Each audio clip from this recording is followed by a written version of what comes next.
14లో మనకు 47.7 వచ్చింది, వాళ్ళకి 45.67.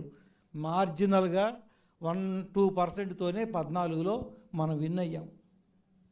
ఆ తర్వాత ఓట్లు చీలిక మూలాన మనకి 23 సీట్లకే వచ్చాం.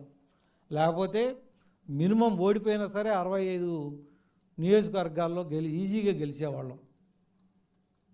అందుకని మనం మీకు ఇప్పటికీ చెప్పదలుచుకుంది ఏంటంటే, రాష్ట్రంలో 147 నియోజకవర్గాల్లో తెలుగుదేశం, జనసేన, బీజేపీ 3 కలిపితే ఓట్లకి వైసీపీకి ఓట్లకి మధ్య 5% గ్యాప్ ఉంది, అంటే 2% గ్యాప్ ఉంది.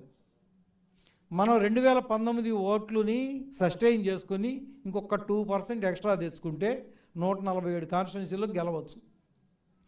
28 కాన్స్టిట్యున్సీలు, ముఖ్యంగా కర్నూలు అండ్ కడప, అక్కడ తెలుగుదేశము, బీజేపీ, జనసేన కలిసినా కూడా వైసీపీకి మనకు వాళ్ళకి మధ్య గ్యాపు 10 లక్షల ఓట్లు తేడా ఉంది.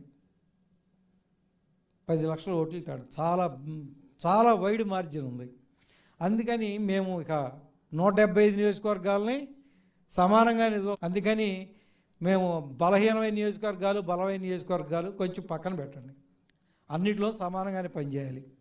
మేము తీసుకుంది ఏంటంటే క్రైటీరియా, అబోవ్ 35% వచ్చినటువంటి 2019లో అబోవ్ 35% వచ్చినటువంటి నియోజకవర్గాలను ఇప్పుడు కొన్ని తీసుకున్నాం. ఇంకా ఈ 30 కాన్స్టిట్యున్సీలు కాకుండా ఇంకా అందరం పనిచేస్తానంటే